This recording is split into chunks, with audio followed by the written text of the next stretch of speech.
Hello दोस्तों, नमस्कार। स्वागत है आप सभी का आपके अपने YouTube channel study with Ravi पर। दोस्तों, जैसा कि आप देख रहे थे, हम सांख्यिकी का एक टॉपिक लेकर चल रहे थे। उसमें आज हम कल पढ़ा दिए थे विचलन विधि और कल्पित माध्य विधि। आज आपको बताने वाले हैं कि बहुलक क्या होता है। बहुलक वो होता है जो संख्याएं ज़्यादा बार आती हैं। तो एक इसका छोटा सा देख लेंगे। एक क्वेश्चन इस तरीके से है, जैसे 2, 5, 4, 5, 3, 7, 5, 9, 7, 5। इसमें पूछ लेगा बहुलक क्या है। तो जो ज्यादा बार आएगा वही उसका क्या हो जाएगा, बहुलक। तो इस तरीके का क्वेश्चन आप कर लोगे ना कि जो ज्यादा बार आएगा वही क्या होता है, बहुलक। जो बहुत बार आए वो क्या है, बहुलक। तो चलिए शुरू करने से पहले वीडियो को अगर आप चैनल पर नए हैं तो सबसे पहले चैनल सब्सक्राइब और वीडियो को लाइक जरूर कर लीजिए। चलिए इधर देखिए। अब यहाँ पर हम ये बताए कि जो ज्यादा बार आएगा वो क्या होगा, बहुलक। तो इसमें नीचे जो बारंबारता होती है, ज्यादा बार कौन आया है, 7।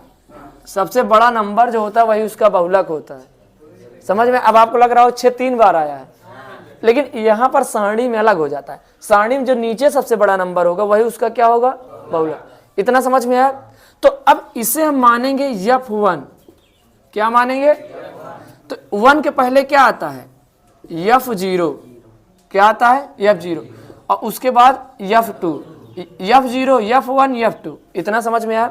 अर्थात F0 0 बराबर क्या हो गया, 3। Fn बराबर क्या हो गया, 7। F2 बराबर क्या हो गया, 6। इतना समझ में आया?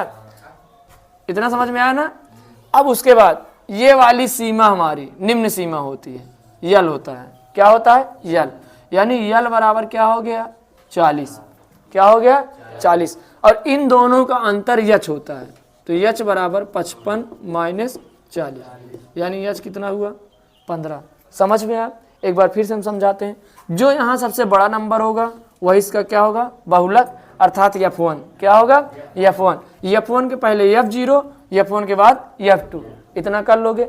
और इसमें जो सबसे इसके सामने जो निम्न सीमा होगी, निम्न सीमा ये है, उच्च सीमा ये है। तो निम्न सीमा हमारी क्या हो जाएगी, यल का मान, और इन दोनों का अंतर क्या हो जाएगा, यच। इतना समझ में आया? अब यहाँ पर रखना है बहुलक बराबर यल का मान कितना है, 40 प्लस ब्रैकेट में F1 कितना है, 7, F0 कितना है, 3, 2 गुणे F1 कितना है, 7, माइनस F0 कितना है, 3 है। F0 कितना है, 3 माइनस F2 कितना है, 6, गुणे H कितना है, 15। अब इसी सॉल्व कर लो। 40 प्लस 7 में से 3 गया, 4, 7 दूनी 14, अच्छा 3, 9 गुणे 15।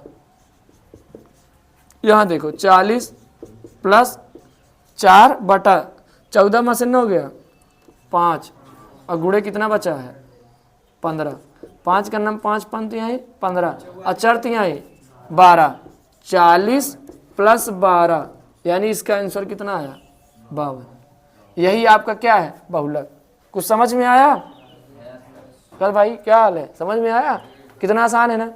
इसी तरीके से आपको क्वेश्चन करना है। कितना आया, 52। कितना आया, 52। तो इसमें जो भी नहीं समझ में आया आप कमेंट कर सकते हो, या फिर आप लोग को जो समझ में नहीं आया पूछ सकते हो। यहाँ पर एक बार हम फिर से कैलकुलेशन समझा देते हैं। यल का मान 40 रखे, प्लस F1 का मान क्या है, 7 रखे, माइनस F0 का मान कितना है, 3 रखे, 2 गुणे F1 का मान 7, माइनस F0 का मान 3, F2 का मान 6, और गुणे 15।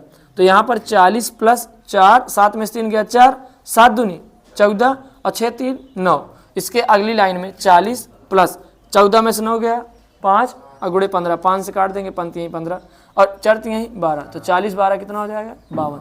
और यही आपका क्या हो गया आंसर। अगर समझ में आया है तो लाइक करना ना भूलें।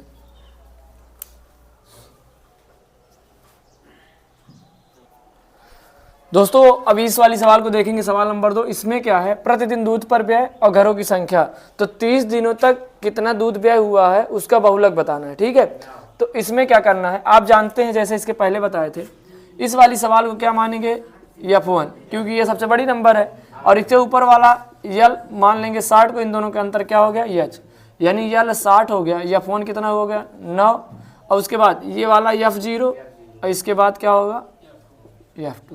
तो F0 कितना हो गया, 6, F2 कितना हुआ, ये भी 6, यल कितना हुआ, 60, और H कितना होगा, 30। 90 में 60 घटाएंगे कितना होगा, 30।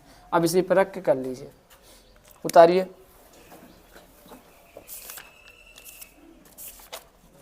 बढ़िया है सवाल, कह रहा है बहुत बढ़िया। चलो ठीक, कोई बात नहीं। यल का मान हम देखेंगे क्या है।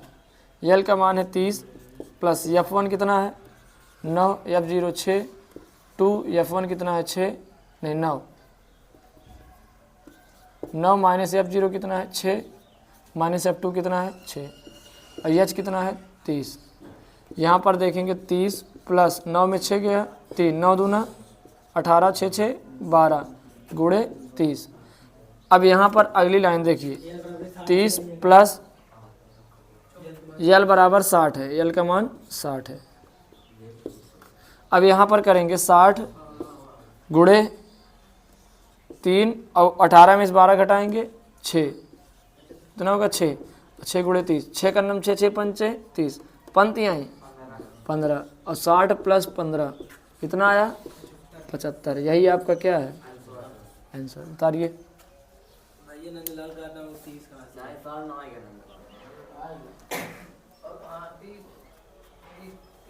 चलिए दोस्तों, वीडियो पसंद है आज, वीडियो को लाइक तो कर ही लिए होंगे आप, और कमेंट बॉक्स में कमेंट करके जरूर बताइएगा। अगला टॉपिक ये होगा कि माध्यिका कैसे निकालें, ठीक है। तो मिलेंगे नेक्स्ट पार्ट में, तब तक ले जय हिंद जय भारत।